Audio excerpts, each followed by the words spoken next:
Премьер-министр Улукбек Марипов бюджеттик каражаттарды өз учурунда жана рационалдуу пайдалануу биздин ишибизди пландаштыруудагы негизги призма болушу керек дейт. 6 жылдан бери ПГИни өздөштүрүү 12 миллиард сомго кыскарды. Негизинен аткара албай жаткан тармактар бул транспорт, энергетика, таза суу долбоорлору жана саламаттыкты сактоо. Ушул 4 багытта аткара албай жатабыз. Демек, урматтуу кесиптештер, каржылык пландоо, мониторинг жүргүзүү жана МИП долбоорлорун ишке ашыруу боюнча иш жакшы эмес.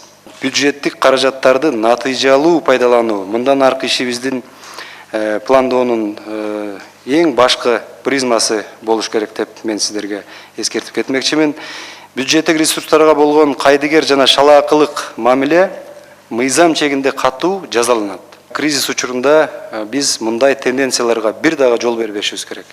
Кеңешменин жыйынтыгы боюнча мамлекеттик органдарга мамлекеттик инвестициялар программасынын долбоорун ишке ашырууда пландаштыруу жана мониторингдөөнү жакшыртуу, ошондой эле иш процессин оптимизациялоо боюнча бир катар тапшырмалар берилди.